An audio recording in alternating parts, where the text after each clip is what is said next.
In May 2004, aspiring filmmaker James Rolfe made a short video of himself ranting on the NES game Castlevania II: Simon's Quest, under the series Bad NES Games, which he would follow up with a rant on the game Dr. Jekyll and Mr. Hyde that same month under the persona of the Angry Nintendo Nerd.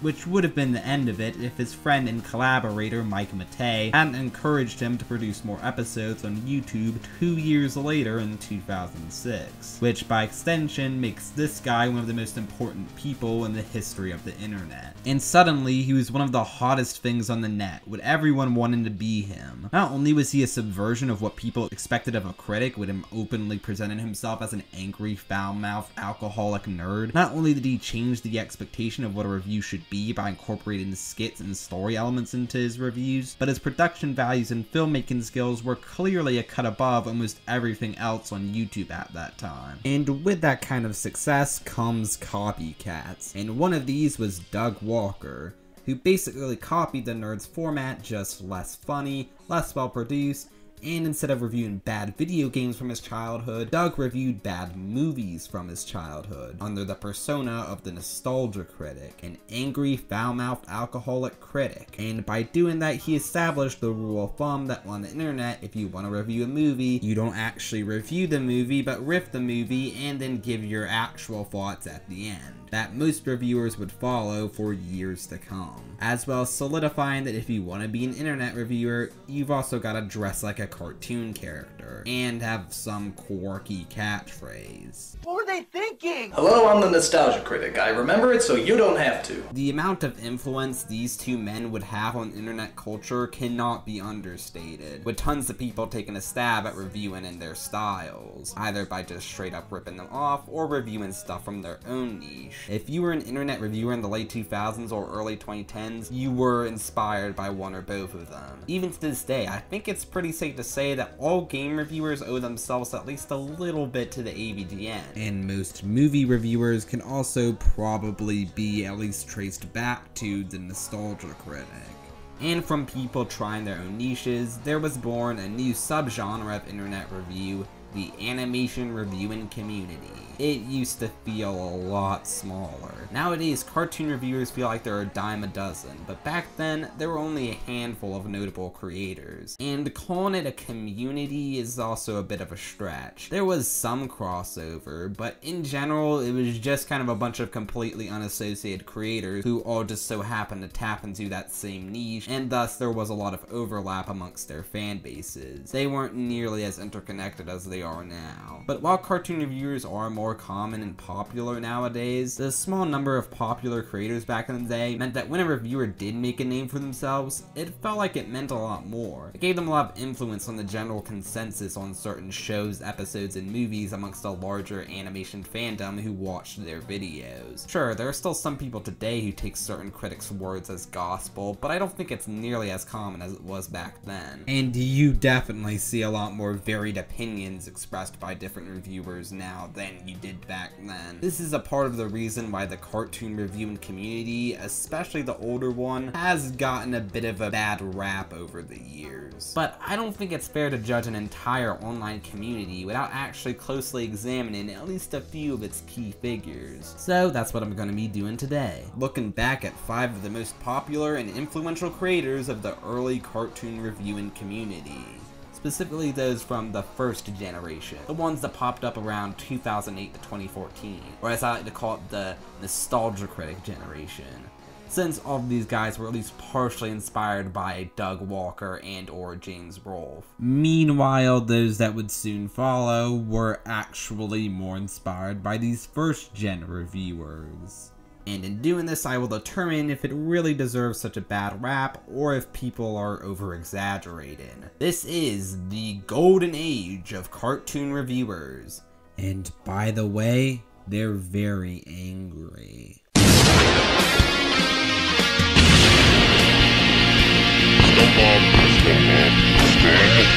It sucks, and it sucks more. It's freaking cloudy with a chance of animate seal of garbage. Adding itis to the end of the word does not make it a disease. That is such a stupid hippy-dippy hair. God, I just...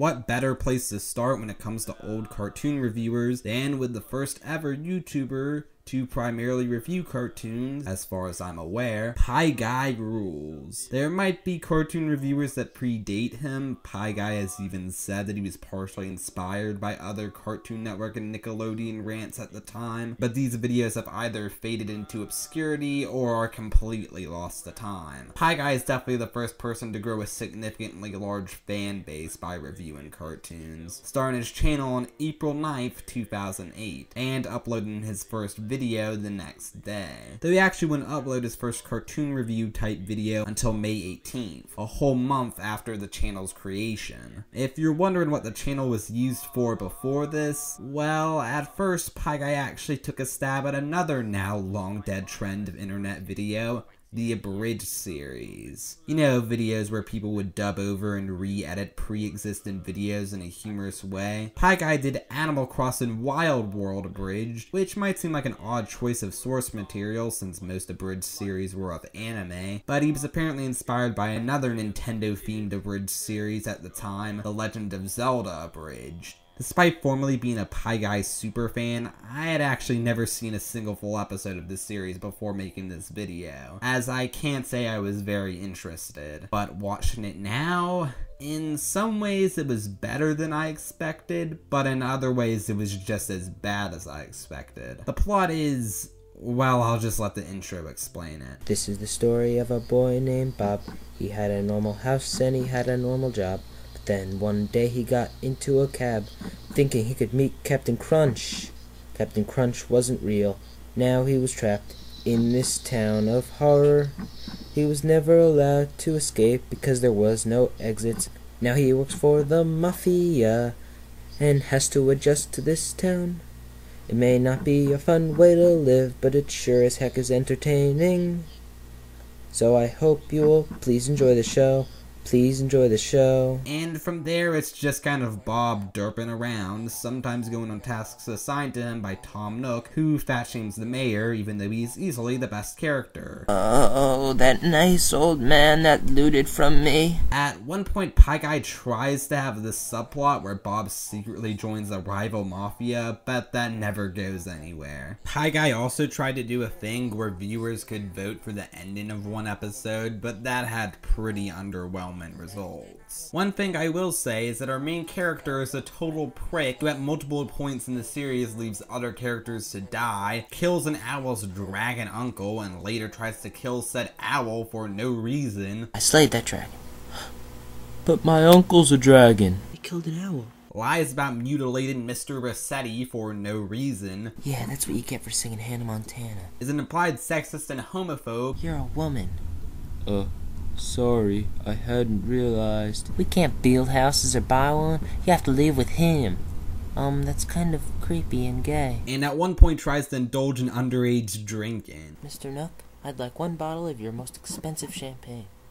I cannot sell champagne or alcohol to minors. He's also an idiot who for some reason thinks he has magical plant powers. And if there's one thing you've noticed by now, it's probably the exceptionally poor visual presentation of the show. All gameplay footage was filmed off his DS with a camcorder. You can even see Pie Guy's reflection at a few points. The mic quality is complete crap, the ear rape being unbearable at some points, and it was all edited very amateurishly in Windows Movie Maker. But I'm constantly repeating the same clips and some pretty noticeable editing errors at points. Pie Guy is also notably the only voice actor involved, and at that he is also pretty amateur. He doesn't have a ton of vocal range, and some of the voices are a bit inconsistent. That being said, humor-wise, it's actually a lot more genuinely funny than I expected. Some of the absurdist humor, non-sequiturs, meta humor, and random pop culture humor actually kind of work, and not just ironically. And hey, his first mention of SpongeBob. George Bush and Hillary Clinton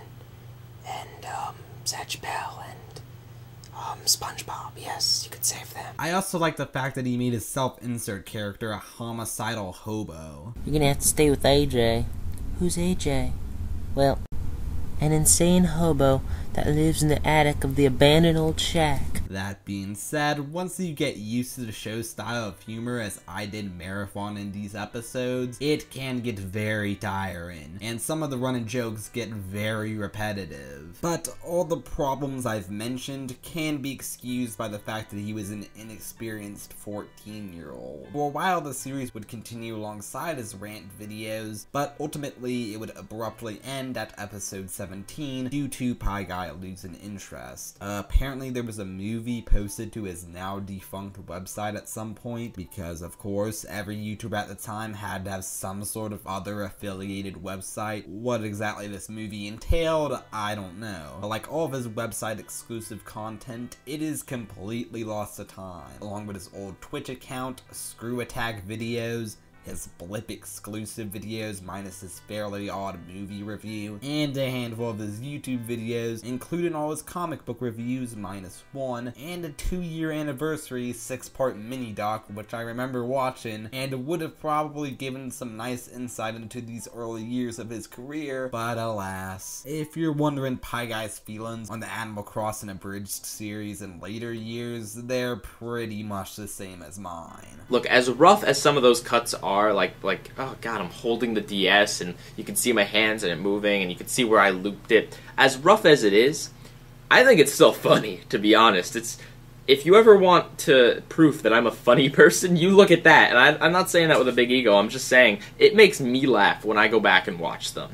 So as crude as it is, I think there's some really good humor in it. Moving on to his actual review content, it's been a hot minute since I've rewatched his early rants, and boy are they rough. More amateur Windows Movie Maker editing, but I'm actually using a little bit of copyrighted footage here via his crappy camcorder, along with some extremely low quality copyrighted images, and there's constant whirring and background noise. This could be made up for by some good commentary, but most of it is pretty lacking here, though still sometimes funny. You can also tell in his first few rants that his voice is very lacking in confidence. He stammers a lot more than he later would, and he would occasionally misuse certain words. He would sometimes give his opinion on shows he hadn't actually watched, and would try to do a weird numerical rating scale at some points. He also had a really weird mantra that he would repeat in several of his rants early on, that if he didn't like something that starred a female protagonist, it must be because it's for girls and he's a guy, so he's not supposed to enjoy it.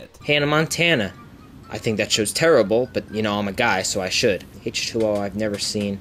Seems kind of girly for me, I don't know. Zoe 101. I didn't like it, but I'm a guy, so I don't know if any of you girls like it. That's pretty much a gender thing. I'm probably gonna get a lot of hate comments about about me hating Hannah Montana from desperate girls out there. Mighty B. I can't exactly rate this show because, well, fits in. I consider it to fit under more of a female demographic. Whenever there's a female protagonist, I tend to kind of just overlook the show entirely, because if I don't like the show, well, then it could just be chalked up to, I'm a boy, she's a girl. Their show's probably aimed towards girls, so I can't really relate to that. That'd be like me trying to rate Twilight. I hate Twilight, but I'm a guy, so you'd expect that anyway. Any little girls or teenage girls or weird guys that are into Hannah Montana, leave. His first 5 rants were all Cartoon Network, but he would add Nickelodeon to the mix. Actually, only 3 days later. Boy, he was making these videos fast. And I think the first review video of his that shows noticeable signs of improvement is his third Nick rant. While from a visual standpoint, it's just a static image throughout the whole thing, it's definitely his most well-articulated video up to that point. It's the first instance of him complaining about Nickelodeon's over-reliance on SpongeBob, quite humorously in hindsight thinking that SpongeBob and Fairly OddParents would surely end soon, and it's actually kind of sad to think that he'd still be saying the same things he says here 5 years later. There were a couple other odd videos here and there, like his double jointed tricks, his official face reveal which has a lost sequel, and his one-off stop-motion animation. But in July July, after the 15th episode of Animal Crossing Abridged, his then flagship series, he suddenly went on a 2-month hiatus. His grand return was an instructional video where he tries and continuously fails to show us how to make a whipped cream shooter out of a balloon. This is genuinely one of my favorite videos on his channel. It's just Pie Guy goofing off in front of the camera. But this wasn't a completely random vid, as the whipped cream shooter was actually meant to be used as a prop for Pie Guy's side channel, which is what he was occupied with during his absence. A side channel that has since completely faded into obscurity. Introducing the Free Brothers sitcom. I am shocked that this channel is still up. It's basically Pie Guy and his two prepubescent friends attempt at making their own version of a Nickelodeon sitcom. Look, there's even a barefoot joke in there. Why? Why would you do that? I had a stuffy nose, so I did what anyone with like over 5 IQ points would do. No one wants to see your sick, unfunny, and uninteresting foot fetish. And some of the other jokes, as well as the whole premise of free wacky triplets who obviously aren't real triplets, with contrasts in personalities, wouldn't feel out of place on Nickelodeon. So your friend, doing the documentary, is he hot? Never mind, Nana. I'm horribly disfigured, I'll be the judge of that. Now I just need to find my clothes. Oh well, who needs them? I'm coming out anyway. Bad touch, stranger danger. But it's still about what you'd expect from my first description. None of them can act, though Pie Guy is slightly better. He at least remembers his lines most of the time. It could have used a laugh track, or at least some background music to break up the constant whirring in the background. The camera work is very static, you can barely hear some of the dialogue, and there is some obvious dubbing at points. Comfortable? Now, you mind telling us why the carp you're here? The only other videos on the channel are an audio commentary of the first episode with the cast, and a music video of them singing everyone's favorite Christmas song, The 12 Days of Christmas, off-key, while fighting, and it ends prematurely. There's also a Season 1 trailer with annoying looping music, which shows clips from what appear to be other episodes, and they look at least more interesting than anything in the first, but either they were never released, or they were deleted. Though I actually kind of doubt the latter, since unless there was something particularly embarrassing or personal about these lost episodes, if he was gonna go through the trouble of deleting stuff, why wouldn't he delete everything? He would later express embarrassment with the 12 Days of Christmas video in particular, but that's still here. And the year before that, he did some crappy video where him and his friends were singing the 12 Days of Christmas. What was that even about, man? The reason for its quick end, though, was apparently due to him not being able to work with his friends' schedules. When Pie Guy would return to ranting on his main channel in December, there was noticeably a slight tonal shift. It was pretty brief, but starting with his rant on the Hannah Montana and Naked Brothers Band video games. I bet if you typed in like Naked Brothers Band online, you'd find like 27 porn sites. It seemed like he really started trying to channel that AVGN level anger. Kinda fitting, it started with a video game rant where he even directly references the nerd. to paraphrase, you know, the angry video game nerds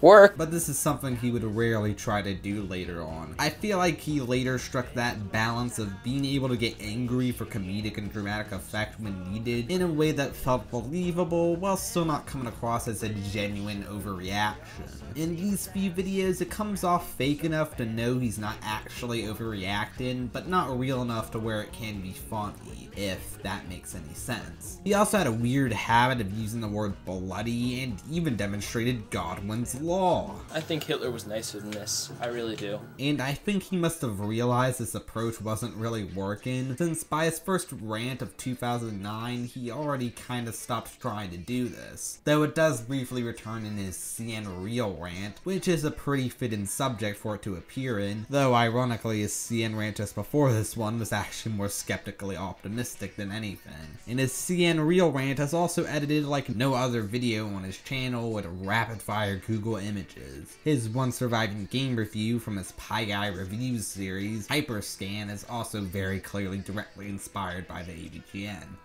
with him directly referencing the nerd once again. I hate to go all AVGN on you people, but dear God, this game sucks! And funnily enough, the nerd himself actually would eventually review the Hyperscan 5 years later. It's also a rare instance of PieGuy incorporating any sort of story into one of his review videos, with Obi-Wan Kenobi from Star Wars using the Force to force him to do the review. The few times he would do this in the future, it felt very tongue-in-cheek. But this short stretch of hyper-angry videos is actually very significant, as it is when he would introduce both his signature opening and closing lines. His YouTube rant gave us his first ever Hey guys, PieGuy Rules here at the start, and his 6th Cartoon Network rant on the nude era gives us his first ever PieGuy Rules. Out! At the end. What was his first rant of 2009, you may ask? Well, it was actually his first Disney Channel rant. Yeah, he did a few Disney Channel rants back in the day. Unlike Nick and CN, which would remain frequent topics on the channel even after he stopped doing regular rants on them, he never talked much about Disney Channel due to both his lack of history with the channel compared to the other two, and the repetition of the channel's content making additional rants pointless. He also did an April Fool's rant on Avatar, did the first and only 2 installments of My Favorite Episode Of, a series where he would praise his favorite episodes of certain cartoons, where he actually chose a whole season, being season 6, and called it his favorite cartoon, and the second being Ed, Edd n Eddy, where he actually talked about 2 episodes. And most significantly, he did his first ever videos purely dedicated to SpongeBob, being his 2-part SpongeBob rant, which is less down on the show itself than it is on Nickelodeon's milking of it. It kind of just serves to elaborate on what he was getting at in his 3rd Nickelodeon rant. But hey, it's the end of the worrying with these constant ocean sound effects in the background instead. Though more importantly, SpongeBob would become a very frequent topic on the channel several years down the line. And all these tired sentiments, Nickelodeon sucks now, Cartoon Network sucks now, Disney Channel sucks now, SpongeBob sucks now. Sure, they'd become pretty popular elsewhere on the internet, like on fan sites and forums, but all of PieGuy's rants on these subjects seem to be the first known instances of such sentiments being expressed in video form, and unlike other people, he expressed them in a way that wasn't completely unreasonable and could actually make some good points. I would be surprised if he wasn't at least a partial inspiration for the early work of Pan Pizza and Ben Ballooney. The last rant of the year was TMZ, and I think this might be his first truly great rant. He really takes a stand here against trash TV. But before we move on to 2010, let's take another detour by discussing another long forgotten yet surprisingly undeleted side channel of his, Game Boy series. This started off as a skit channel because, of course, those were also all the rage in the early days of YouTube. He did 4 of these, and the first 3 all share similar problems to the Free Brothers. Dull camera work, poor line delivery, and just not all that funny to begin with. Though the second and third one did show some improvements from the first one, with PieGuy deciding to add actual background music, and the 2 actors doing a much better job keeping up with each other's energy. The 4th of these, Indiana Jones and the Obsessive Fan and his friend with the fake mustache, is a big step up from the rest, as it actually is kind of funny. Not long after that, though, the channel would become entirely dedicated to the titular The Game Boy series, where PieGuy plays a boy named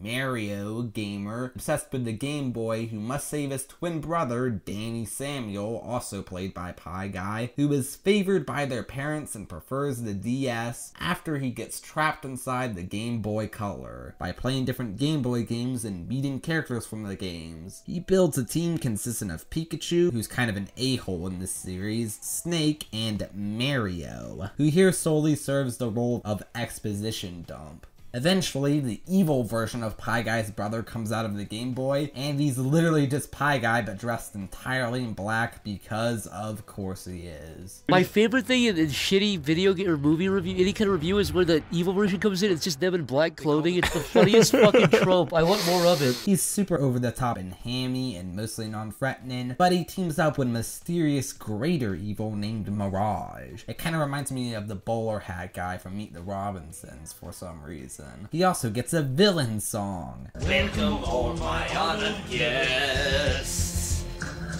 to the ultimate duel with the best of the best. This is definitely my favorite of his non-reviewing endeavors. Sure, it's pure Nintendo fanboyism wish fulfillment. The acting still isn't great. There's way too much rules and exposition, and there's the occasional bad lighting or mixing, but as confusing as the story is at some points, it's still surprisingly kind of engaging. And the series has its funny moments with better camera work than his previous attempts, and actual effects, even if they're still pretty amateur. And darn it if it doesn't have that old YouTube charm. In an alternate universe, I can see this catching on. If I had watched this when I was younger, I probably would have loved it. I'm actually kind of sad it didn't get a proper conclusion. Yeah, there were 4 main episodes, then 3 microsodes, which acted as prequels and midquels, and that was it. Pie Guy just wasn't satisfied with how the series was turning out. It's pretty clear from all the different kinds of rants and reviews and videos in general he was doing spread across his multiple channels and platforms that he wanted to be somewhat of a jack of all trades when it came to internet video. But then he decided to pivot towards the rants and reviews of cartoons and kids shows since that's what got good views. But hey, at least when it came to that, entering 2010 was when things were really started to get good. The first video was filmed just after he got his wisdom teeth removed.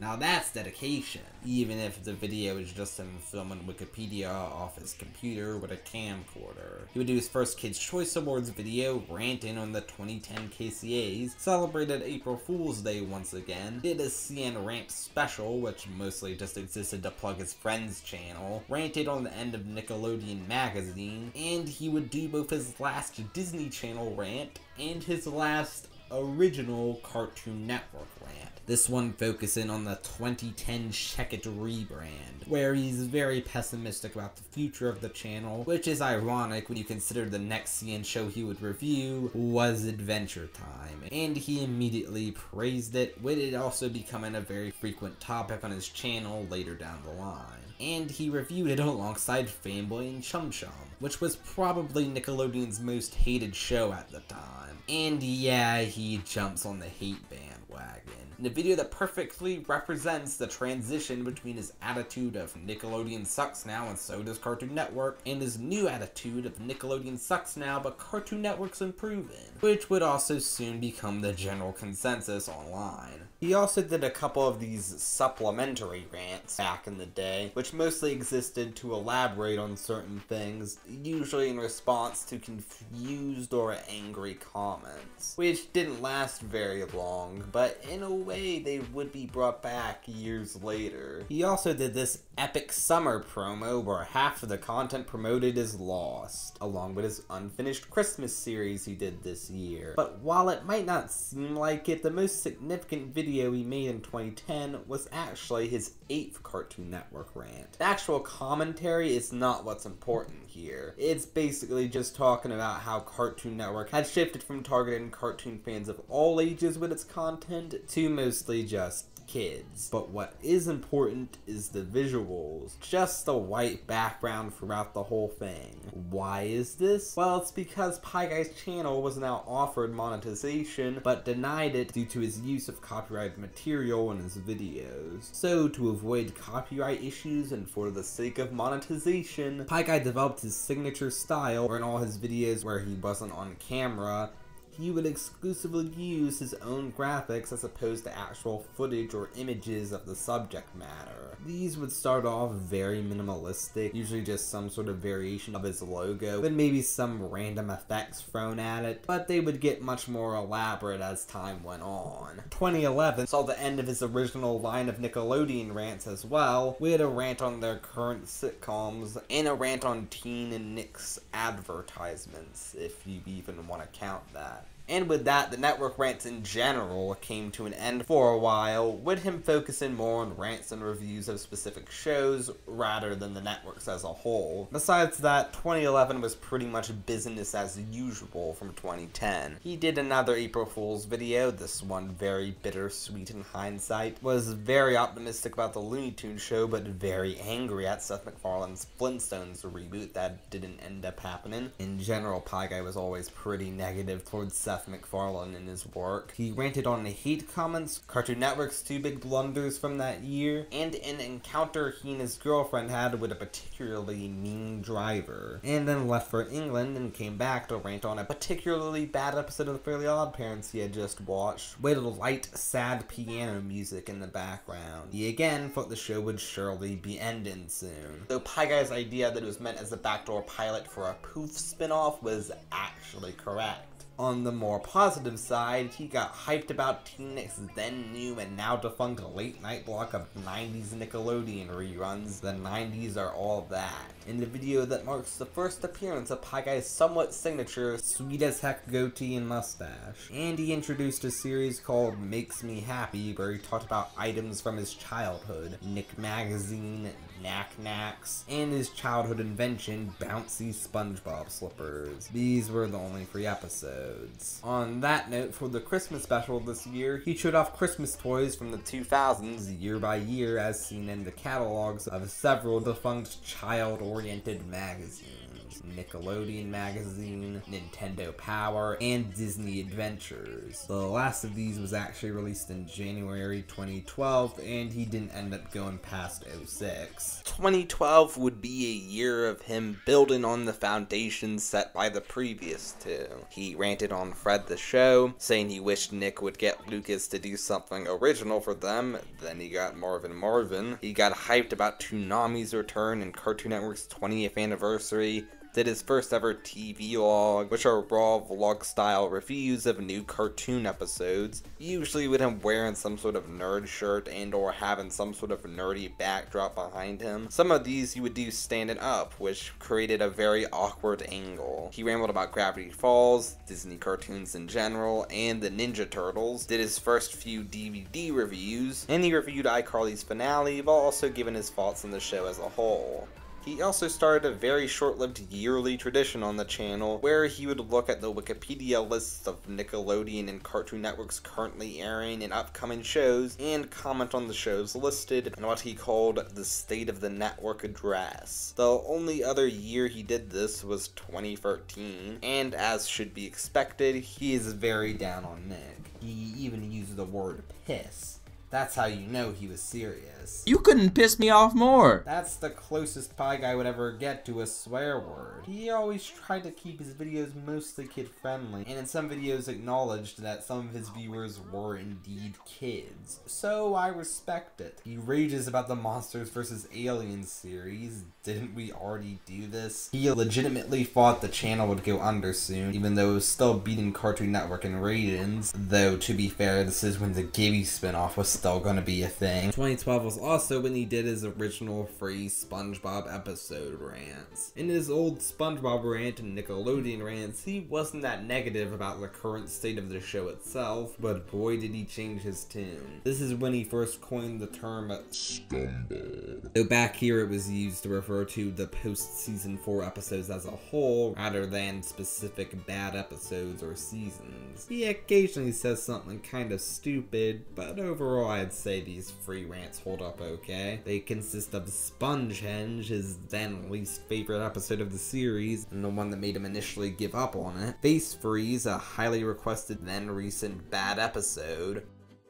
The first was on The Splinter, which was actually voted the worst episode by his fans. Initially, he wanted to review the top 15 worst, but that fell through. He would also do this worst episode poll for The Fairly Odd Parents, where the winner was Fairly Odd Baby, the episode that introduced Poof, and Adventure Time, where the winners were Finn the Human and Jake the Dog. Apparently, there were 2 episodes that people actually thought were worse, but screw 'em. He did a whopping 3 separate Christmas specials this year. The first a rant on Fairly Odd Christmas, and the second a review of It's a SpongeBob Christmas. A good new SpongeBob episode? It's a Christmas miracle! He actually pretty much uses that cheesy one-liner in his video. And so I turned to a miracle.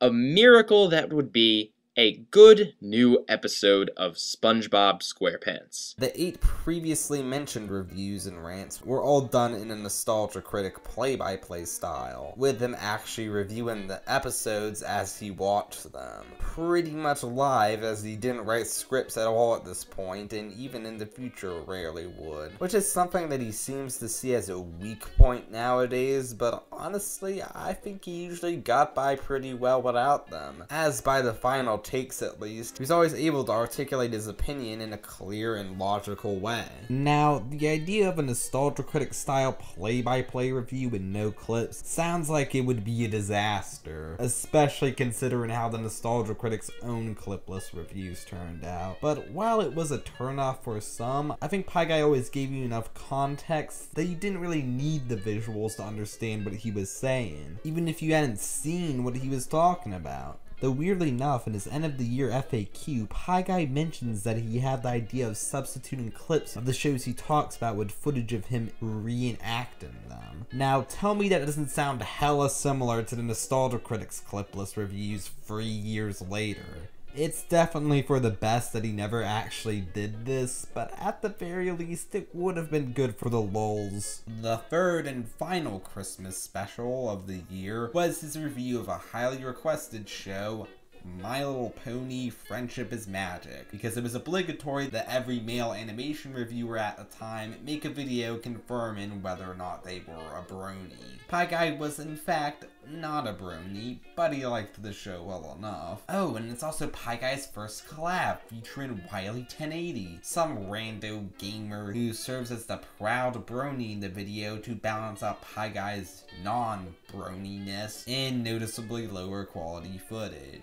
Hey! They were good friends for a little while and would make other videos together, including a single podcast episode on Blip, but with the exception of the first episode of a 2-episode discussion type series called Plot Points, which he deleted due to no longer agreeing with them, they're all gone.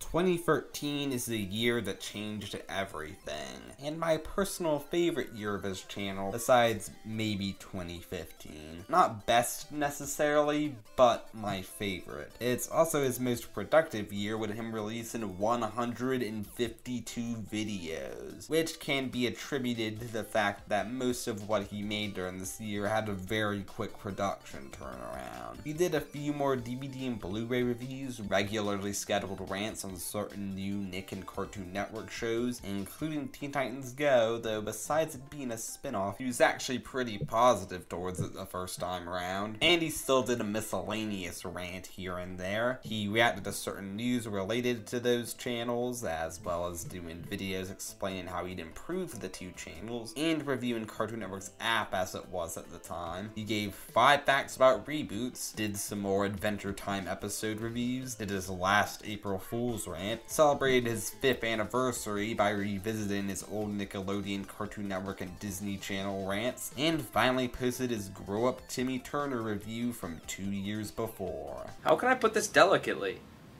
They're really gay. He did a series called Cartoon Review Pie Days, where every week he would review favorite episodes of cartoons from his childhood, while paying homage to Cartoon Network's Cartoon Fridays, with host segments starring characters prominently featured in the episodes. The series only lasted 3 episodes. You can draw your own conclusions about the reason why every positivity-based series on this channel from 2013 and before wouldn't make it past 3 episodes. He also did a channel guide, which is now very much a relic of his distant past. I mean, by the nature of how it's presented, it was bound to become dated almost immediately, and yet it would remain the channel trailer until 2016. 3 years later. The main series on his channel for the first half of the year, though, was Topic of Discussion, off the cuff of vlog-style discussions of pretty much whatever Pie Guy felt like talking about at the time. That didn't really make sense for one of his usual edited rants or reviews. Usually related to pop culture, mostly animation and kids TV related, just usually more nostalgic topics, and he did tackle a few adult cartoons and some completely random topics like video games, Chipotle, the Nostalgia Critic, and The Catcher in the Rye. Hello, I'm Pie Guy Rules, and I talk about it so you don't have to. As well as using the series to review a ton of new Adventure Time and community episodes. It also served the purpose of giving viewers something to watch between his more ambitious projects, and for a couple of them he tried to use it to give updates on upcoming videos. It might actually be my personal favorite series he ever did. What can I say? I just really like to see him talk about things he's interested in.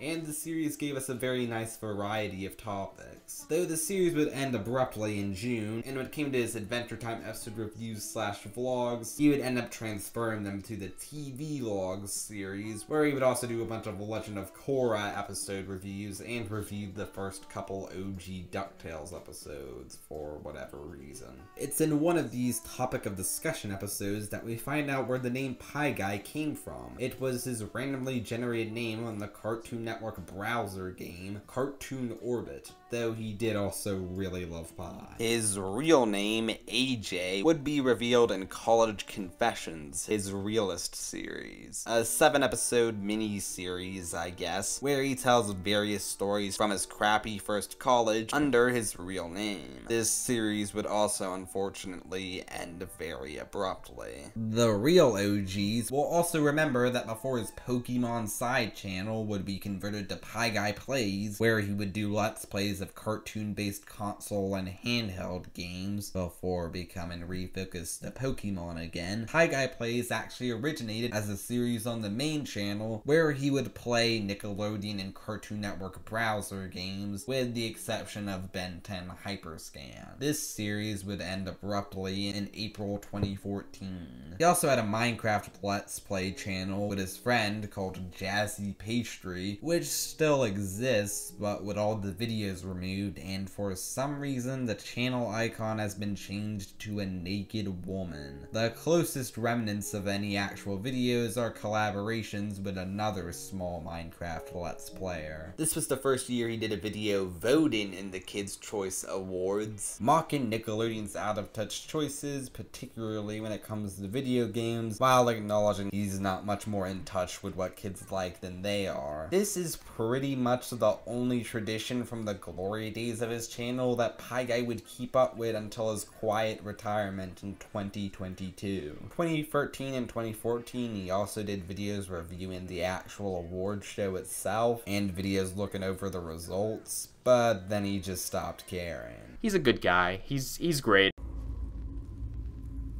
That one didn't age quite so well.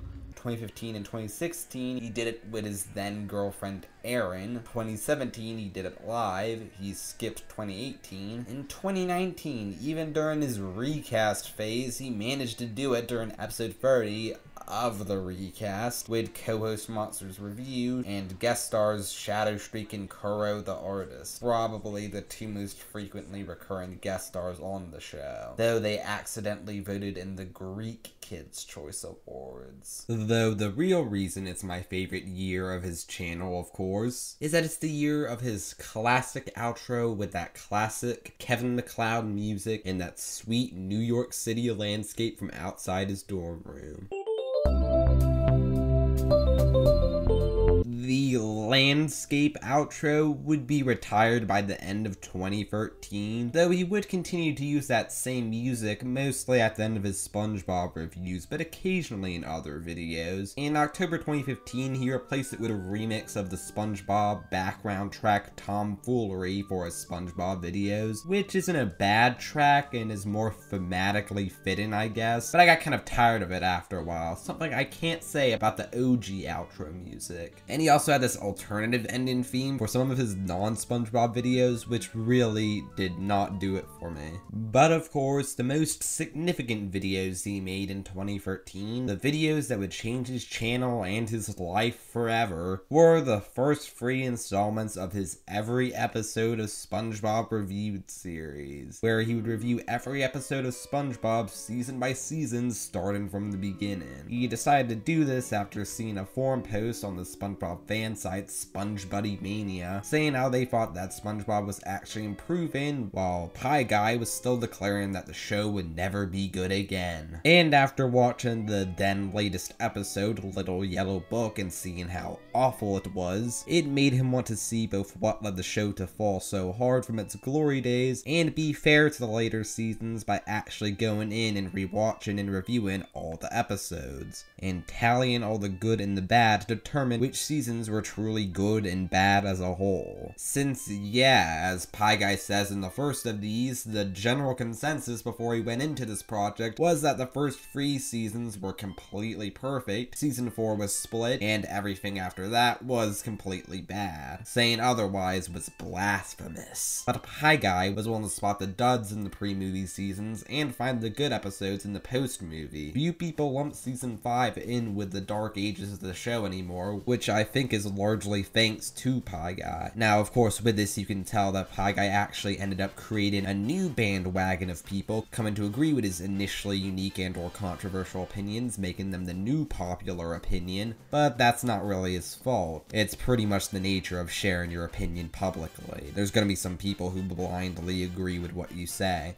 and if a critic is persuasive with how they present their opinions, that's actually usually a sign of a pretty good critic. It shows that a lot of people think their points make sense. Though his reviews of the first 3 seasons, which all came out in 2013, for the most part, were definitely a lot more bare bones than they would become in future installments. Something that Pie Guy himself would later admit. Something you've probably noticed is that these are definitely Pie Guy's most elaborate visuals up to this point, with each episode being represented with a slide featuring certain information, and each season would be themed to a certain major character, with special episodes getting unique slides. Though, like the reviews, the visuals in the first 3 seasons were a lot more basic. It's all stuff that I could probably easily recreate in PowerPoint, and he used to use royalty-free images instead of original art. Still, this is when you really could start to say that Pie Guy's reviews looked like nothing else on YouTube, and I'd still say they don't. The only videos that come close are the ones that were directly trying to emulate him. Yeah, before Alice, Mark, and Quentin Reviews started making their long as crap videos reviewing cartoons and Nickelodeon sitcoms, this seemed like the ideal way to review whole shows on YouTube, spawning copycats who rarely had the PowerPoint / Photoshop / Adobe editing skills, artistic talent, or even reviewing talent behind them. I may or may not have even tried to take a stab at this kind of review series myself, but the less said about that, the better. My favorite part is the mayor's wife. Sometimes they'd also try to complicate the ratings, like with a star system and junk. It was almost like it was supposed to be an allegory for a suicide attempt. Pie Guy's rating system was always perfect in its simplicity, in my opinion. The 3 basic reactions you could have to a TV episode: good, meh, and scumbag. He also taught me that pie charts are the only correct way to visually represent data. Though, come to think of it, he might have only chosen that for the pawn. The video Nick 2013 Bumpers review gives us our first illustration of Pie Guy, and an actual full body one, with the closest thing to a uniform for him: an orange pie shirt and brown pants and shoes. He ended the year off with his first ever holiday-themed episode review marathon, Nickmas 2013, where he reviewed every Nicktoon Christmas episode one by one in order up to Danny Phantom, all within a week and in a similar style to his SpongeBob reviews. And in fact, when it came time to review the SpongeBob Christmas special, he just recycled his review from the season 2 video. This marks the first Christmas series he actually finished, and he would do several more holiday marathons in the same vein going into 2014. Valentoons Week, where he reviewed all the Nicktoons Valentine's Day episodes up to Jimmy Neutron, and Pie Week, where he reviewed 7 pie-themed episodes of various cartoons in honor of Pie Day, March 14th. And again, for a while, it was just kind of business as usual. More random reviews and rants, that they started to adopt the more elaborate visuals of his SpongeBob reviews. He stanned Uncle Grandpa. He bridged the gap between seasons 3 and 4 of SpongeBob by reviewing the first movie. He gave it a meh. And analyzing the characters as they were portrayed in the first 3 seasons with help from the users of Sponge Buddy Mania. He continued his Adventure Time TV logs with a fancy new title card for Season 6, caught up with Season 5, reacted to Cartoon Network losing its CEO, and posted his 4 bizarre student animations, though they actually aren't that bad for animations done entirely in Photoshop and Adobe Premiere. To me, his SpongeBob Season 4 review marks the true start of his golden age, lasting through 2016. Kinda funny that it took place in the mid-2010s, when this video is supposed to be about reviewers from the early 2010s. But I digress. I say this partially because it is the first one with noticeable improvements in both the art and the reviews, with him now having his then girlfriend Erin do most of the art for his videos. Secondly, it's this video that introduced the first version of the PyCons. While technically their first appearance in a thumbnail was his TV log for the Powerpuff Girls Dance Pants special, but I'm pretty sure that was added retroactively since this is the first in-video appearance of it and it was 5 months later. What's a PyCon? Well, they're drawings of Pie Guy's disembodied head, which don't actually resemble his real physical appearance much, attached to an orange frisbee tin, which change expression based on what Pie Guy's words and voice indicates at that moment. Though sometimes they'd be themed to certain shows and characters, and the frisbee tin would also sometimes change depending on the show. This was a great change, as it assured that no matter the video, there would be something interesting to look at all times. But it also just feels like this was the time when the popularity and prestige to the quality and the quantity of his videos were all pretty high and at their most even. People were hyped to see him go into the post-movie seasons and tackle more polarizing and infamous episodes. And he kind of rode this newfound popularity immediately, since starting with Season 4, there was a stretch of 17 videos where the only 7 edited ones were SpongeBob related. 10 in total were SpongeBob, while the remaining 7 were all Adventure Time vlogs. In general, 2014 was a year of expansion for his channel. On top of releasing his SpongeBob Season 5 review later in the year, which was the first of these with a weird post-credits scene. Never be clean. Never be clean. He also started a Patreon for the SpongeBob reviews, did videos reacting to promotional material in anticipation of the second SpongeBob movie, and added 2 spin-off series to the mix. Square Theory, where he would give in-depth thoughts on certain aspects of SpongeBob and analyze what makes them work sometimes and or not work sometimes, or why exactly the writers do certain things. Really putting his film degree to good use. You know, to analyze a kids cartoon. Spongy Bits with that cool as heck logo and kaleidoscope intro. The first intro was mid, where he would take some episode reviews from my big SpongeBob review series, put them all together with a central theme, and then elaborate on them and go more in depth than I have in the full season reviews. Or at least that's what he did at first. As it went on, the series focused more on re-reviews of individual episodes, as he felt he initially hadn't gone in depth enough with. Kind of the spiritual successor to his old supplementary rants, now that I think about it. And it was in this series that he did a crossover with another cartoon reviewing YouTuber known for talking a lot about SpongeBob, who was starting to become rather popular at the time. The Mysterious Mr. Enter. This video is one of those few times one of Pie Guy's videos would have any sort of story elements, with the episode being framed as a court case with anime-style art from Erin, all in a homage to the Ace Attorney series. Pie Guy defends the controversial pre-movie SpongeBob episode I'm With Stupid, which he gave the good rating, and Enter prosecutes it, claiming it is an animated atrocity. Before the case gets dropped, I guess, and they just agree to disagree. For whatever reason, having the 2 collaborating reviewers be portrayed as rivals was a very common cliche in reviewer collaborations back in the day. I guess that's another thing we can thank Nostalgia Critic and AVGN for. That being said, this is one of my personal favorite videos on the channel. I'm glad he never did another video quite like this one. It really makes it stand out. And they would also do a collaboration on Enter's channel, though I'll save Enter and his channel for later. Despite the fact that Pie Guy had beat him to the whole cartoon reviewing thing by 5 years, and had been doing a much better job at it for the past 4, Enter had already far surpassed Pie Guy in terms of subscribers. Pie Guy had around 7,000 at this point, meanwhile Enter had already surpassed 18,000.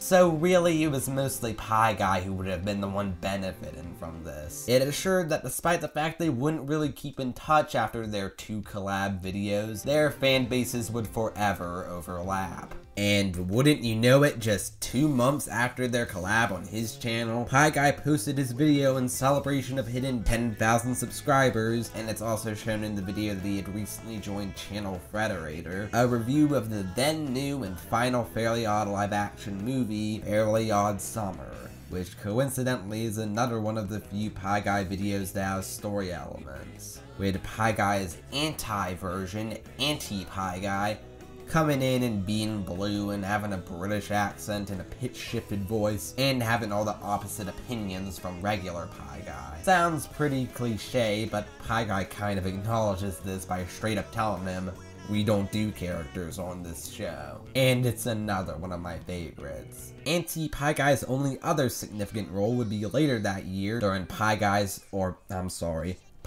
Ghoul Rules' Halloween-themed episode review marathon that same year, Nick or Treat, where he reviewed every Nicktoon Halloween episode up to Avatar. He cameos in the Danny Phantom Halloween episode review where he disguises as the Box Ghost, and the PieCon gets live-action Pie Guy to end the video to end the torture, saying he hopes this doesn't evolve into a story arc, confirming that PieCons are canonically a separate entity from live-action Pie Guy. And yeah, after this, Anti-Pie Guy would be limited to non-speaking cameos every now and then, which is probably for the best, since if he had become a frequent character it might have gotten annoying, but for just these 2 videos, he served his purpose. 2014 would also see the last of these holiday marathons, with him reviewing all the Kids Next Door Caked episodes to commemorate his 21st birthday in November, though all in one go like his SpongeBob reviews as opposed to one by one, which is another video with a very bittersweet in hindsight speech at the end. He would compile all his Nickmas videos into one big video and would review all the cartoon Christmas specials in one go. Oh, and he also reviewed the Rugrats Hanukkah special to commemorate Hanukkah. It's kind of unfortunate he never did any more of these holiday marathons, but to be fair, he probably would have had to start stretching for ideas, and I still may or may not watch his holiday videos around the corresponding holiday seasons some years. He praised Legend of Korra Book 3 and the Legend of Korra finale, stopped doing the Adventure Time vlogs due to him falling out of love with the show, surprisingly really liked the Family Guy and Simpsons crossover, and really hated the Simpsons and Futurama crossover, very down on modern Simpsons when compared to how he was in his older videos. He did another batch of DVD/Blu-ray reviews in November, which was also his last batch, though there appear to be a couple lost ones judging by the now non-functional annotation screen at the end. And most significantly, that same month he released the pilot to his Bottom of the Bakery series, though at this point is probably just intended to be a one-off rant on a particularly bad episode of Sam and Cat he accidentally found himself watching before the KCAs, or a Scam and Scat episode, before he thought, hey, why not do a series reviewing a bunch of bad Schneider's Bakery episodes? And it would become one of his most popular and beloved, and probably my favorite series of his, but I'm kind of getting ahead of myself. No, the most significant video to me that he released in 2014 was his Nick Rant 2014, his first official Nick Rant in 3 years, prompted by Nick greenlighting a show based on the Fine Brothers React series. This was the first video of his that I ever watched. I was probably around 7 at the time, and what an introduction. An angry rant telling me all the reasons why the network that I was in the target audience of at the time actually sucks, and praying for its downfall. And you know what? After watching it, I decided that I agreed. And in a weird way, that would kind of change my life. It's also actually a somewhat significant video in his history, as it's the first non-SpongeBob video to feature the PieCons, confirming to his audience at the time that it wouldn't just be confined to his SpongeBob reviews. 2015 is when Bottom of the Bakery would officially premiere, and with it the debut of the show's regular format, which is where Pie Guy compares the episode to a pastry and puts it in an oven, where it slowly gets more and more burnt as the episode gets worse and worse, with it obviously being modeled after Schneider's Bakery's logo. Something weird I didn't notice until now is that for some reason it's not until the 3rd episode that the little chef's hat actually appears above his head. In February, he would post his review of SpongeBob Season 6, which was the longest one yet. In the first season, he would declare a scumbag season. The post-credits scene is a Nick exec pieing him in the face, which is actually followed up on in his rant on the Fine Brothers show for Nickelodeon reacts to that, which is actually pretty fitting considering its announcement is what triggered that angry Nickelodeon rant from the year before. So I guess if Pie Guy had a canonical arch nemesis besides the obvious anti-Pie Guy, it would be Nickelodeon themselves. In between these two, he would do a very positive first impressions review of the second SpongeBob movie. To make up for the lack of State of the Network addresses in 2014, he decided to instead take a look at Nickelodeon and Cartoon Network's upfronts for 2015, which is a tradition which would also only last one more year, with him actually only looking at Nickelodeon's in 2016, though he probably went over others during the recast when that was a thing. As expected, he's very negative on Nickelodeon due to their constant lack of originality, and in contrast was kind of disappointed with Cartoon Networks due to them also not having much great or original stuff on there. He did an Anita Sarkeesian rant, who, if you don't know who Anita Sarkeesian is, she is a rather polarizing feminist media critic with a scarily rabid and loyal fan base, and a just as scarily rabid and passionate hate them. She was a major target of anti-SJWs, and Pie Guy was always almost entirely apolitical in his videos, thank God, but he definitely had a bit of an anti-SJW streak back in the day. I'm also not a social justice warrior who goes around saying, "No, there's this many Christmas specials, so there must be this many Hanukkah specials." Do you honestly think they could do an episode like Equal Fights today without a million people on Tumblr screaming at Cartoon Network at how horrible and misogynist they're being? You can make of that what you will. I don't know a ton about her, but Pie Guy's criticisms of her seem valid, and he articulates them in his usual polite and reasonable manner, so no, I'm definitely not trying to accuse him of harassment. Pie Guy said in an update video that he planned on making more general rants like this, including one on Pop Quiz Hotshot, though possibly due to him coming to regret this video, this never came to fruition. For the longest time, this rant was unlisted and buried in a playlist mostly consistent of his old rants, but at some point it was completely deleted. Not to worry though, as it has been archived. And while he wouldn't do a rant on Pop Quiz Hotshot, he did still do 2 Channel Awesome commentary type videos. At the tail end of 2015, he reviewed the Nostalgia Critic's then latest review of The Force Awakens, and gave his thoughts on then current Nostalgia Critic in general, criticizing his clipless reviews, and no, the irony was not lost on him. Also, by the way, what's up with this cool as heck branded shirt? Why did he never sell this? Actually, apparently it was a Christmas gift from his uncle, so that's probably why. And 3 years later, in 2018, he would make a video addressing the hashtag Change the Channel controversy. And in a similar vein, towards the start of 2016, he made a vlog discussing the Fine Brothers React World controversy. Man, he really had a bone to pick with the Fine Brothers, didn't he? I don't blame him. And in 2018, he would also gain a lot of attention for his extensive coverage of a certain controversial internet figure, though we haven't reached those dark times quite yet. And in October 2015, he would also do a video called SJW's Bully a Steven Universe Fan Artist, clearly at some point retitled to Bad People Bully a Steven Universe Fan Artist, addressing a situation where there were people who Pie Guy was definitely justified in criticizing. This isn't some girl, saying, all African-American people must die in a picture of, like, beheading, 10 black guys or something. My God, Pie Guy, is that the first thing that popped into your head? Also, I guess fatphobic wasn't a term that people used yet, and we were probably better for it. And basically, when these people hone in on something that's super, I guess, ableist in the case, maybe? I'm not up on all their stupid terms for everything. In that aforementioned update video, he mentions getting some sort of internship, saying it might interfere with video productivity, though while he did make around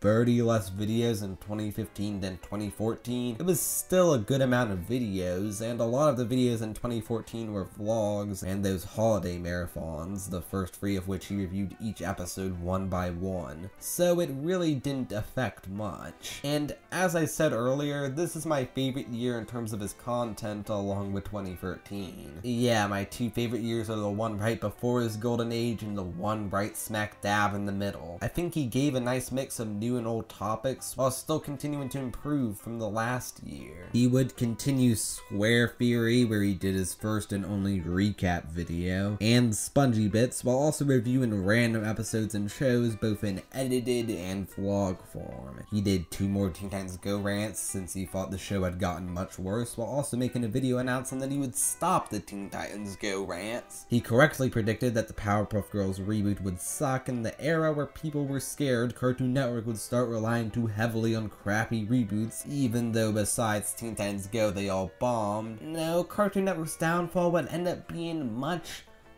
worse than they ever could have predicted. He officially transitioned from his Adventure Time phase to his Steven Universe phase, with a video explaining his big problem with the then current season of Adventure Time Season 6, and a video negatively comparing Adventure Time to Steven Universe. And then he would make a bunch of Steven Universe videos instead, which, by the way, he only finally decided to watch after the Steven Universe and Uncle Grandpa crossover was announced. He thought more people would give Uncle Grandpa a chance after that, but nope, they hated it just as much, if not even more, with them hating Uncle Grandpa's guts for the fact that he would dare invade their precious show. But back on topic, this whole transition does represent the kind of sad truth that in general, Adventure Time was starting to show its age and get overshadowed by a lot of the shows it helped create. He also did a handful of Gravity Falls related videos and would still revisit Adventure Time to count down his top 10 favorite episodes from the first 6 seasons. In his review of the newest Dan Schneider show at the time, Henry Danger, he introduced the second version of the PyCons, which was basically just a cleaner version of the originals, and in my opinion is the best version,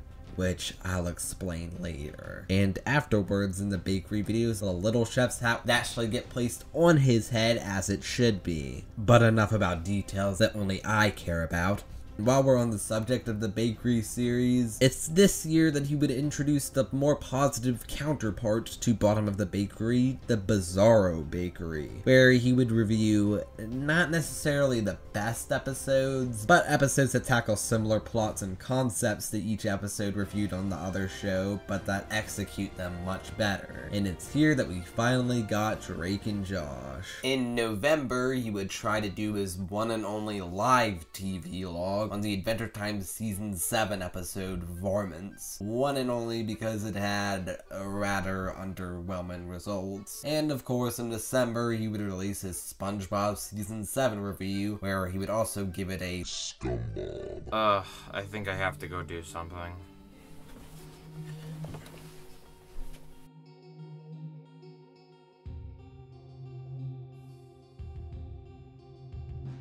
It was almost like it was supposed to be an allegory for a suicide attempt. He would celebrate the holidays by ranting on Henry Danger's awful Christmas special, where he's perhaps the angriest he's ever been. Do not ever reach for a policeman's pants! That's where his gun is! And he also had to do a finalized bottom 5 for SpongeBob Season 7. 2016, in comparison to 2015, is another year that I'd mostly consider business as usual from the last. He continued both bakery series, Square Theory and Spongy Bits. He posted the SpongeBob Season 8 review in October, where he gave it a meh, and strangely this one has no post-credits scene. And the Season 9A review came out in December, where he also gave it a meh. Yeah, he decided to split Season 9 in half before combining it, both because his season hadn't actually finished airing yet and he didn't want to make the people wait longer, and because, well, there actually is a production reason why fans split the season in half, which is that 9A is everything produced before the second SpongeBob movie, and 9B is everything produced after, which allowed him to nicely slide in his now in-depth review of that movie between 9A and 9B, assuring that everything would be nice and chronological. Apparently he had intended to do one SpongeBob season review a year to avoid potential burnout, but that didn't do so good for growth, so he decided to put his main focus on SpongeBob, and also intended to expand that every episode reviewed brand by covering other shows in that format. But the latter didn't go very far, and the former is actually kind of sad considering what ultimately happened. Both the Season 8 review and both Season 9 reviews got audio commentaries. He still talked about Steven Universe a lot, but he did come back to Adventure Time to talk about the Stakes miniseries, and there were some other old topics revisited, like he returns to the Fairly Odd Parents to talk about its terrible Season 10 premiere. He addressed the modern state of The Simpsons after it officially surpassed 600 episodes. He ranted on South Park's then most recent season, and he ended up reviewing the Powerpuff Girls reboot when it came out. Similar to Teen Titans Go, his first impressions were actually quite positive, but he would come to very much dislike the show. And there were also some reviews of new topics like Rick and Morty with those Rick and Morty eyes. Nice touch. And he would still do general discussions about news and concepts in television. A new sort of series he started was addressing certain stupid arguments you would often see in the comments. Don't like, don't watch, you're a hypocrite, don't judge it by the trailer, etc. In a sort of precursor to his podcast era, he also started doing discussion videos, as he called them, where he would discuss certain animation topics in an off-the-cuff podcast style, all of them at least somewhat familiar, while accompanied by a guest, usually a fellow animation reviewer. In general, he was pretty well respected amongst his peers, and even beyond the cartoon reviewing community, he did have some friends in high places, like Nathaniel Bandy and Chugga Khan. Right. On second thought, let's move on. He brought back the Nickelodeon and Cartoon Network rants, Nickelodeon in response to them screwing over Harvey Beaks, and Cartoon Network to show that they're not that much better. For Christmas, he reviewed the Bizarro equivalent to Henry Danger's Christmas special, iCarly's Christmas special. Sometime in March 2016, he did an incredibly misinformed video about fair use, where he got schooled by YMS in the comments, and so he took it down out of embarrassment. But it's one that was re-uploaded seemingly almost immediately, with someone reposting YMS's comment in the comments. And you can even see Pie Guy in the comments requesting that this copy be taken down. Hey, it's okay, we all make mistakes, though unless YMS secretly watches SpongeBob reviews, his only memory of you will be utterly destroying you in a battle of fair use knowledge. 2017 to me is definitely like the transitional year between his golden age and his dark ages, if you want to call them that. He only posted 40 free videos, which sounds like a lot, but it makes it his least productive year since 2012, which only had 26. And the reason for the less frequent uploads was him now working a day job and deciding to make YouTube more of a hobby again, even going so far as to close his Patreon. This video, in a crazy coincidence, was uploaded on my birthday.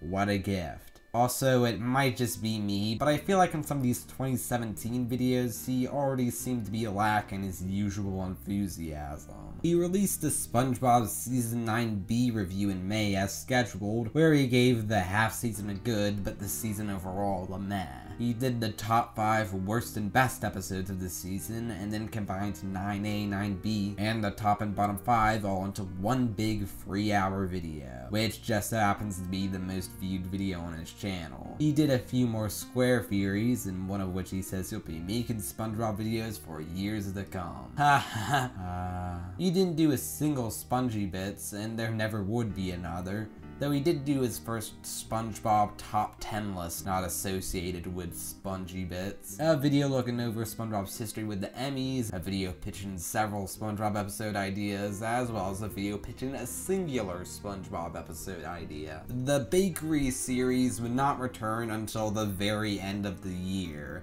and it was a prelude to the SETI arc as part of the Bizarro Bakery, which he would begin to discuss on the bottom of the bakery the following year. He did some more Steven Universe videos, a lot of them negative recently, more discussion videos, more argument videos, a couple Rick and Morty videos, and he started reviewing South Park Season 21 episode by episode. He did several of what he called audio essays. He did a video ranting on the Boomerang streaming app, and of course more miscellaneous reviews. 2018 really was the beginning of the end for his channel, which is ironic when you consider that it included several of my favorite videos that he ever did, those being the Bottom of the Bakery episodes covering iCarly's SETI arc, the first 3 of which would be posted in 2018. They're not just among my favorites because the episodes make great rant material, but also because it's PieGuy's first and only fully formed story arc spread across multiple videos. That being that the wedding cake representing the arc gets stuck in the oven and keeps coming back even after being destroyed multiple times, prompting PieGuy to actually enter the oven for the first time. The 3rd episode would end on a cliffhanger that wouldn't be resolved for 3 years. There was also some supplementary content, like a video of him looking at SETI's page on the iCarly wiki, and a video where he shows off the stupidity of Nick.com, which a while later he would follow up with a video showing off the stupidity of CartoonNetwork.com. And it's also important to note that only a month after his first SETI arc video was when Nickelodeon announced they'd be parting ways with Dan Schneider, leaving Henry Danger with 1 more season and Game Shakers to wrap up its now final season.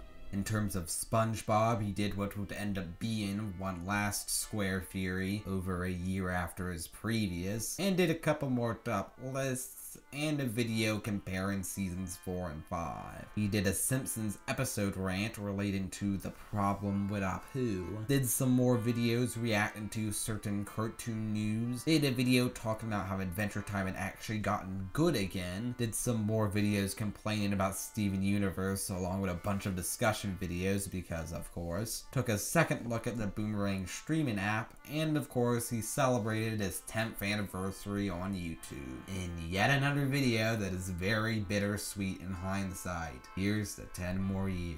In June, he would rant on Pokemon fans, Butch Hartman's Kickstarter campaign Oaxis, and criticize Mr. Enter's Indiegogo campaign Growing Around. And when it comes to Butch Hartman and Oaxis, PieGuy would actually make several more videos on it, becoming the person who covered the drama most extensively, and his videos on it got pretty darn good views, making it probably the thing he's most known for besides the SpongeBob reviews. And then, on August 12th, he debuted his first weekly podcast, The Recast, where he and Monsters Review, and usually at least one guest, would discuss and compare, well, animation-related reboots, revivals, and rehashes, deciding which one was better, along with other segments like news and trivia.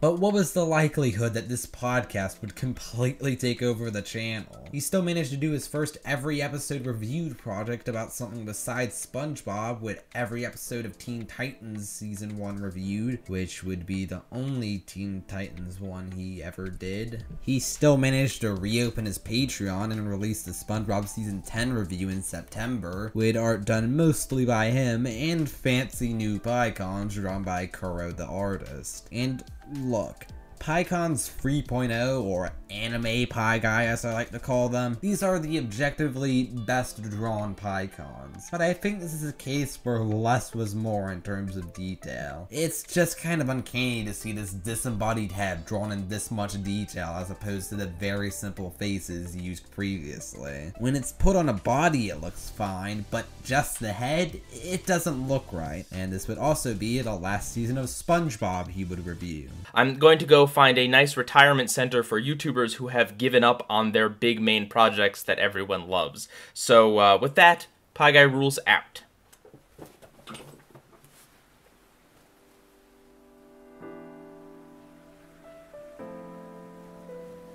Fun fact, originally this ending included a voiceover from Cosmodor, but was cut due to both PieGuy deciding he wouldn't continue the series, and if you know anything about Cosmodor, you can probably guess the other reason. Someone has to have saved this original ending, right?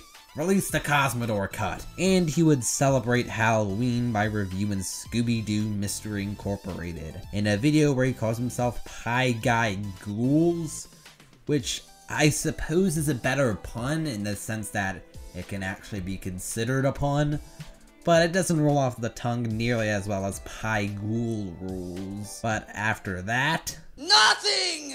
Absolutely nothing! From November 4th, 2018 to January 29th, 2020, 14 months, a stretch of 62 videos, 56 of them were recast episodes, with the only breaks being 4 discussion videos, which aren't much different, and he also made sure to rant on Nickelodeon allegedly going against Steven Hillenburg's wishes by greenlighting Camp Coral, and comment on NOAX's update, both in June 2019. Now, I initially assumed this recast oversaturation was due to him getting busy with work, but it turned out to be for other reasons.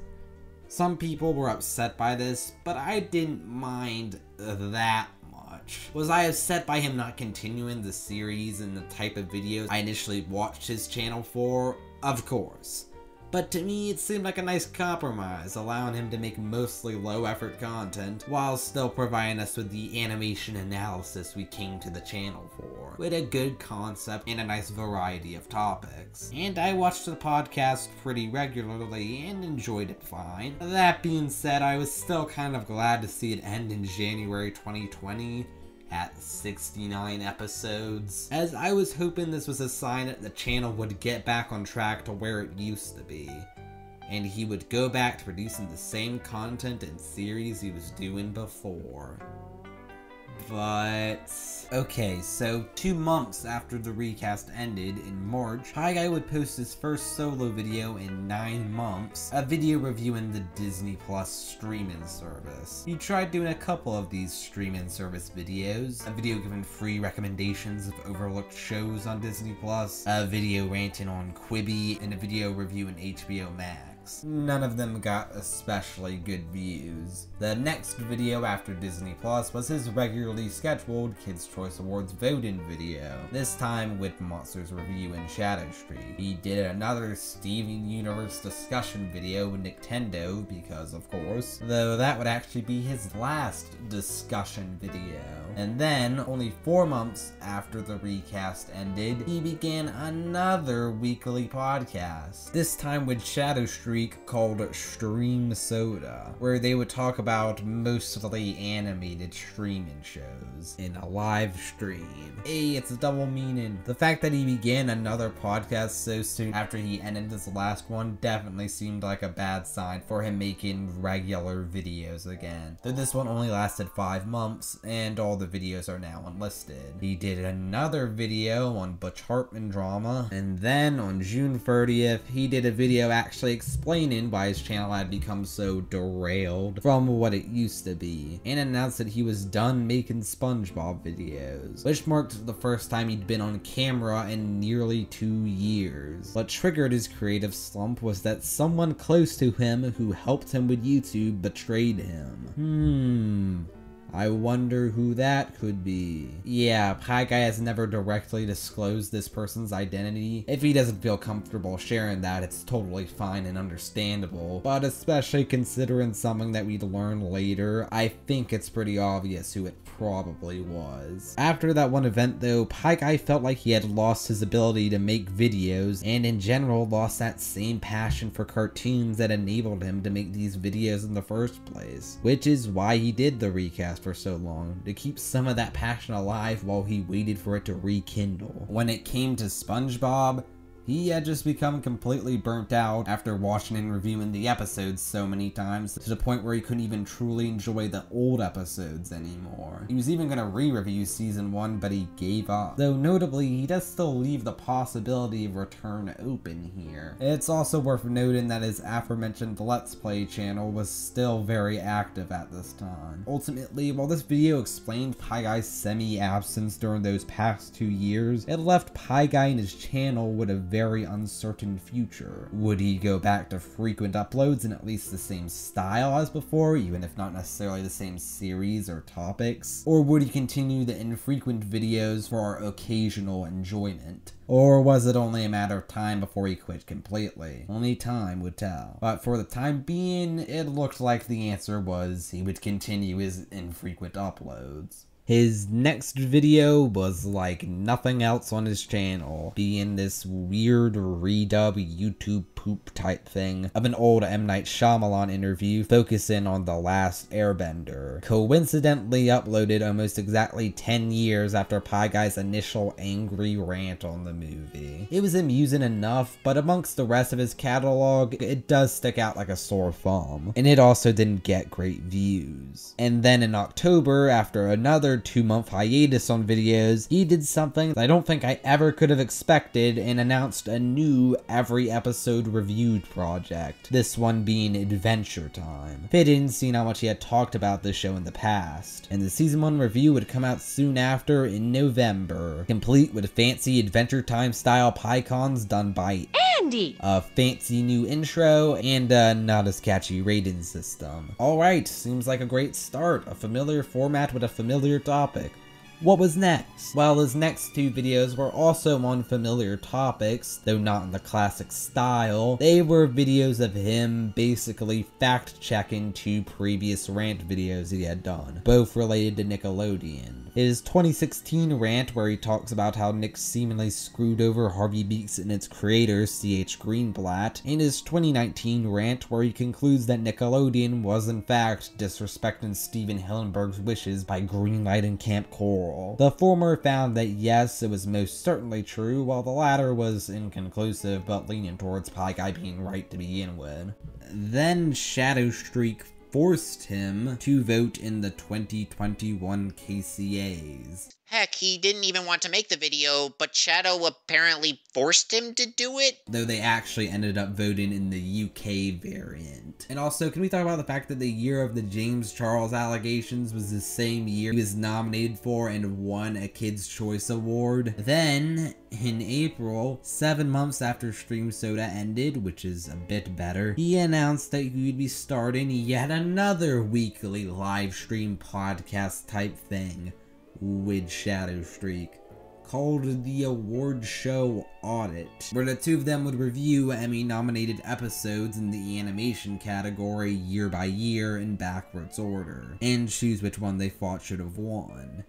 Again, a pretty good concept, and it wasn't a bad show, though I don't think I watched it as much as the recast. But yes, history would repeat itself. 2 months after that would come another very pleasant surprise with the return of Bottom of the Bakery, and by the end of August he had finally finished reviewing the SETI arc as well as wrapping up the story arc within the Bottom of the Bakery series, with the PieCons becoming live action Pie Guy, so he eats the disgustingly burnt cake, getting rid of it once and for all, and then returns to PieCon form and out of the oven and back in the bakery, where he finds out it's under new management, referring to the iCarly reboot and Henry Danger's Danger Force spin-off, neither of which actually had any involvement from Schneider's Bakery, nor would he end up covering them. But he did do something that I really liked, and brought back the old outro music.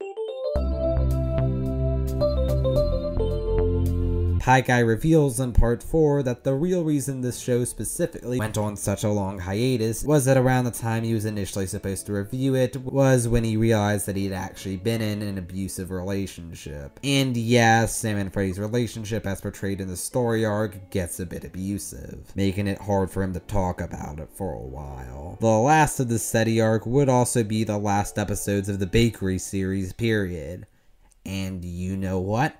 I'm perfectly fine with that. Sure, it would have been nice to see him wrap up the Bizarro Bakery, maybe finally tackle a bad episode of Drake and Josh, or that episode of iCarly where Sam starts a sweatshop. I don't even know! I am glad that he at the very least wrapped up this story arc and ended it on a high note. And that gave me hope that Pie Guy would continue making classic style videos of this same high quality. Next, in September, was another video covering Butch Hartman / Oaxis updates. He'd also done a couple live streams on those subjects during this time, but I didn't bother mentioning them. That same month, he did a recast reunion episode with him and Monsters Review discussing and comparing both Space Jam movies. And then, on the very last day of the year, December 31st, 2021, he posted his review of Adventure Time Season 2, planning to do one Adventure Time season review a year.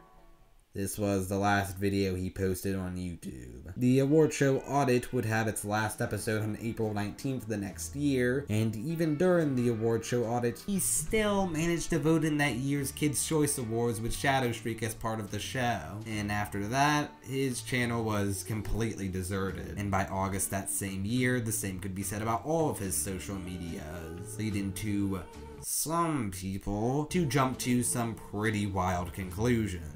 January 2023 decided to make a long as crap video where he concludes Pie Guy's absence must be due to him offing himself. It was almost like it was supposed to be an allegory for a suicide attempt. This video would gain enough attention for Shadowstreak to actually comment on the video, clarifying no, Pie Guy was not dead, he had simply decided to quietly retire. And he'd also refute several other points made in the video. This comment has since been deleted, and Shadowstreak would apparently try to reach out to this guy further via email, but what exactly that email entailed or what came out of it, we don't know. You'd think this would maybe give Pie Guy a sense of urgency to explain the real reasons behind his absence, but no, it would still be another 2 months before he gave his official goodbye via a community post. He couldn't even give us one last Pie Guy rules out, which coincidentally he posted exactly a decade after My Chemical Romance broke up. Spooky, right? And when I first read this, my heart sank. I thought of making some sort of video or post addressing it, considering how much his videos meant to me, especially at a younger age, but I couldn't think of how to do it in a way that honored him in his career while still feeling respectful to his wishes to leave. The points made don't really matter. I mean, seriously, you'd have to be a madman to make a video going through them one by one and scrutinizing each of them in intricate detail. But no one would ever be crazy enough to do that. And yes, as I said earlier, I did discover Pie Guy and start watching his content at a pretty young age. I've seen many of his videos more times than I could count. I probably know a lot of them by heart, especially his Atlantis Square Pantis song. When he stopped playing it in his later Atlantis Square Pantis rant, Start off with the slowest moving song in SpongeBob history, and it only gets no. Why have you stopped playing that wonderful music? And while I've been kind of sarcastic and poking fun at some of his older videos, and admittedly few and small blunders, and I've probably come across as very critical of his later output, when really it wasn't bad, it just wasn't necessarily what I and a lot of others wanted from him and his channel. He did have a big impact on me. He is the main person who made me want to become a YouTube reviewer, and who made me want to start to try to think more critically about the shows I watched, even if it would be a long while before I would start making anything of even some quality. And I used to just kind of blindly go along with his and other reviewers' opinions. Again, I was pretty young. Even rewatching the videos now, I can say that I do think a vast majority of them, at least 2010 and onwards, do hold up to some degree. Really, at his peak, I'd say he was pretty much an exemplary internet critic, giving you everything you'd want from one in my opinion. And I think most criticism of him you can find in recent years is pretty unfair, from people lumping him in with all the other mediocre, toxic, angry, nostalgia-tard cartoon critics of his day, when he really was a step above most of his peers. Much more calm, reasonable, respectful, open-minded, and well-spoken. Like, there's this guy who made this commentary video on his Don't Like, Don't Watch video 6 years after he first posted it, and in the final month of Pie Guy actually making content for YouTube. And to me, it's like, what's the point? It was 6 years ago. Who cares? I say while completely missing the irony that I'm doing a video analyzing over decade-old cartoon reviews. But I suppose I should probably address something that I've yet to address when it comes to Pie Guy. At the beginning of the video, I introduced the AVGN and Nostalgia Critic and mentioned how they would be the inspirations to all these reviewers. So for each of them, I should probably discuss how they compare to those two. So, how does Pie Guy compare? Well, of all the creators I'll be covering, throughout the majority of his career, this is definitely the one where the inspiration is the least apparent. But he would mention them as inspirations in a couple videos. Let's just run down the cliches I established at the beginning of this video. I described both the nerd and the critic as angry, foul-mouthed alcoholics. Now, the reason I phrased it that way was to emphasize the similarities of the characters. In reality, alcoholism was a much smaller part of the critic's character than the nerd. But I already discussed how, with the exception of a few videos early on, Pie Guy rarely tried to tap into that angry video game nerd level anger. And I also mentioned how he refrained from foul language in his videos and tried to keep things mostly family friendly. Pie Guy has said that he regrets how negative his videos were, but honestly, I don't see it. I think besides very early on in his career and maybe later in his career, he always did a good job showcasing both the positive and negative, even finding positives in things he didn't like. I've mentioned how Pie Guy rarely incorporated skits or storylines into his reviews. He did try the play-by-play style, the nostalgia critic he used for a handful of videos, but I think perhaps because of the lack of visuals to use as the setup for jokes, his reviews in that style can much more easily be considered actual reviews and not just riffs disguised as reviews. As I've stated, he did have not one but two iconic catchphrases. Never had much of a uniform though. Whenever on camera, he just wore whatever he had on. And with the exception of a few videos, in drawn form, he always depicted himself as a disembodied head. I said earlier that his mustache and goatee were pretty iconic to me, but there are plenty of times where he also appeared on camera clean-shaven. In fact, his PieCons were always clean-shaven. Though he did always associate himself with the color orange, which I can only assume it's his favorite color. In his more narrative reviews, he does utilize certain reviewer cliches, like the fake rivalry between him and the guest star, the review and arch nemesis, the evil version of the reviewer, and he did use some of the cliche angry reviewer lines every now and then, particularly in his older videos. I know the creators must have been out of their head. Oh dear God, I'd rather watch Tak than play this game. I would rather watch Out of Jimmy's Head than this show. Bucket and Skinner's Epic Adventures. Boy, does the term epic fail come to mind. You guys are making me watch it. I gotta keep going. Alf was a better effect, and he was a puppet, for God's sakes. He didn't even really try to be that funny most of the time like the other reviewers of the time. Though when he did, he was usually pretty successful. You voted, and guess what? Obama is the new president of the United States. And in general, it never really felt like he was playing a character. It felt very real, since for the most part, it was. Sure, you would exaggerate certain things to some degree for entertainment value, but mostly it was all him. Just a normal guy who liked cartoons. And I think besides just a then unique niche and the unique visual style, the fact that he was so mostly down to earth, that made him relatable to his viewers who, like him, loved cartoons since their childhoods, and that's what made him stand out. Sure, Doug and James would do out-of-character videos from time to time, but Pie Guy was real pretty much 24/7. It's weird to me that he never had 100k subscribers. I always thought of him as one of the big cartoon reviewers, but I guess it is back when the community was a lot smaller. And what his fanbase lacked in size, they made up for in dedication. And honestly, I feel like if he had kept going with the same content he was doing before his podcasts, he probably could have hit 100k eventually. But hey, even though he might be gone, we still have over 700 videos worth of Pie Guy content to come back to and enjoy for years to come. And wherever he is and whatever he's doing, I hope he's a lot happier now. Hi, this is the Cartoon Koala, and here for a little epilogue, I guess. You probably noticed from the beginning of this video, and I think I mentioned it at a few other points. Originally, this was supposed to be a video covering those 5 cartoon reviewers shown at the beginning, but then just this one section ended up being much longer than I ever expected. Assuming all the other segments would end up this long, then, you know, to be looking for a really long video and a really long time to make it. And the video already took me quite a while.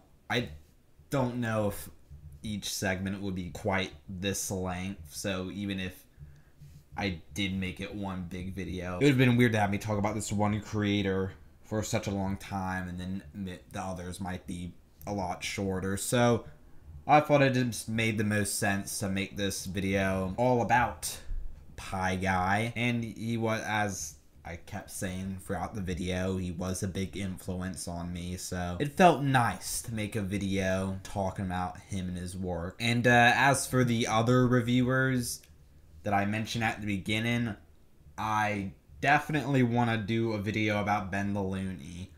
In fact, I already started watching and taking notes for him. Though that's not going to be next video. Next video is going to be something else. And I definitely want to talk about Animat. As for the other two, Mr. Enter I probably could make a video on of a similar length to this if I really wanted to.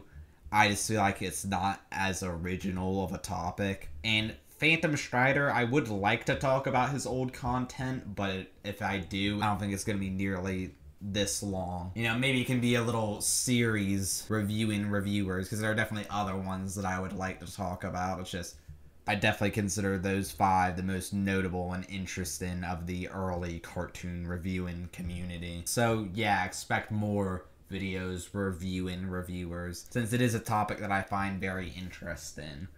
Unless this video bombs, in which case I might not make more content of this same style.